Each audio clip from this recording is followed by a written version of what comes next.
This partial death will happen to you if you're eating wrong types of food. Going to bed with a full stomach is just a complete no if you're interested in living well. If you do Upa Yoga or Angamardana systems of yoga, fitness is assured.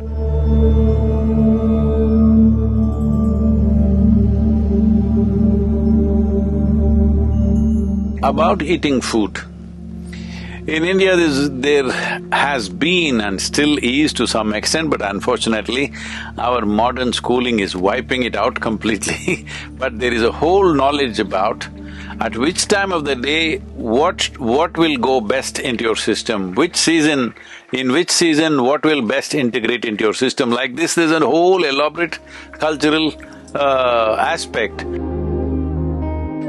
Eating without necessary sensitivity, neither for the food nor the time. You have no sensitivity, simply you eat something that comes your way.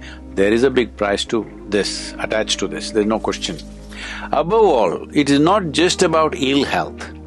You lost your vitality, you lost your sensitivity, that's a huge loss, it's like a partial death.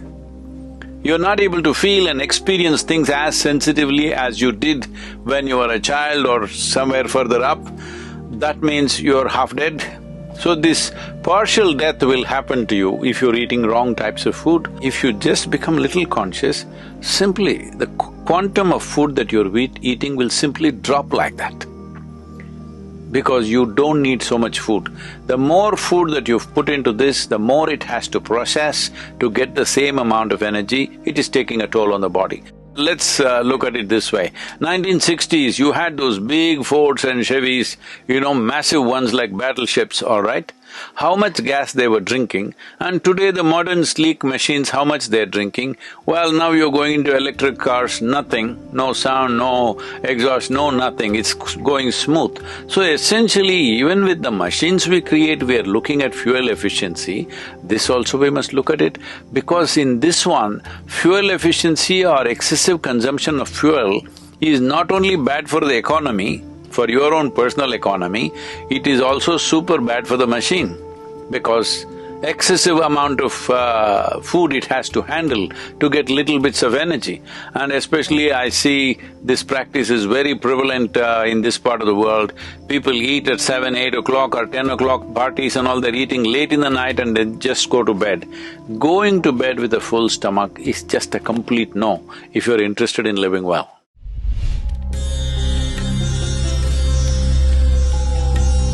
There is something called as Upa Yoga, that means sub-yoga, or useful processes of doing things which has no spiritual dimension attached to it. If you do Upa Yoga or Angamardana systems of yoga, fitness is assured, you will not need any equipment, all you need is 6x6 floor. And you will be super fit and you can build your muscle, everything. Only thing is, you won't become like this. A whole lot of people have become like this, they think they're fit, I think they're in a straitjacket. It's not just strength, it's not just the bulge of your muscle. The flexibility of your body is as important for proper functioning of the system. In yoga, we are not just looking at the muscular strength and other structure alone, the organ health is very important. So the system is evolved so that there is organ health. It's very important the body is flexible and usable.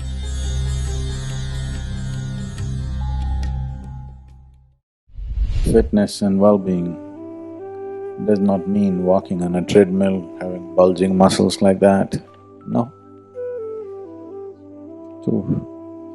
To strengthen the integrity of elements in our system is very important.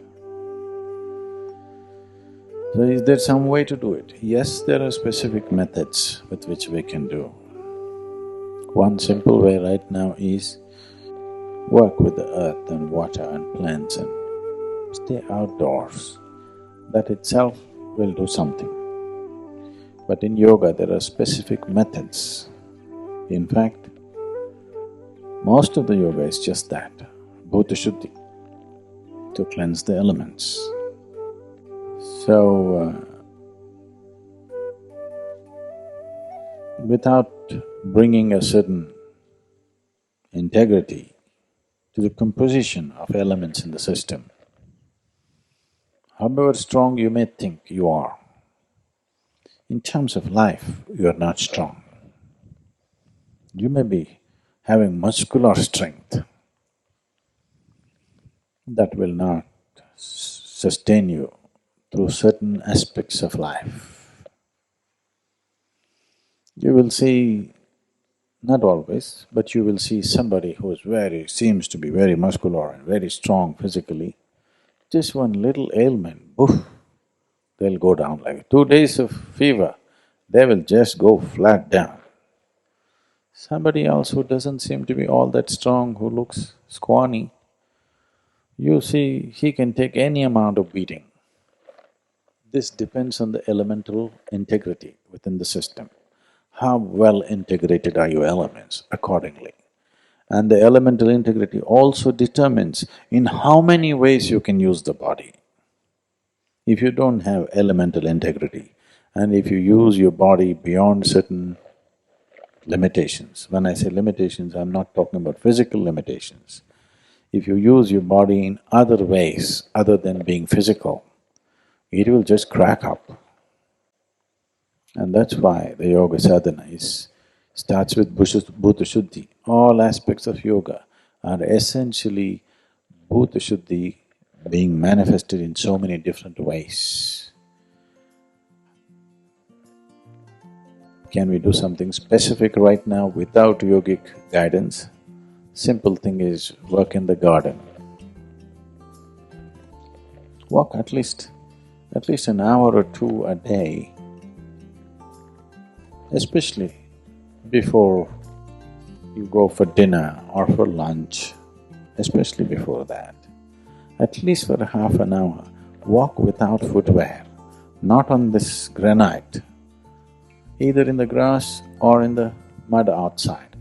You will see body being in touch with the earth. When you eat the food that you eat, the way it integrates it is very different. Digestion will anyway happen, but how much you can integrate into the system depends on how much you're in tune with the earth. So, even half an hour if you walk without shoes or footwear, and the body remains in touch with the earth, you will see the elements will function with little more integrity than the way it is right now.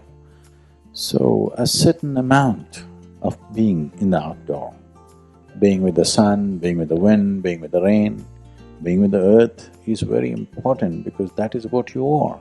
You are a product of that, you are a manifestation of that.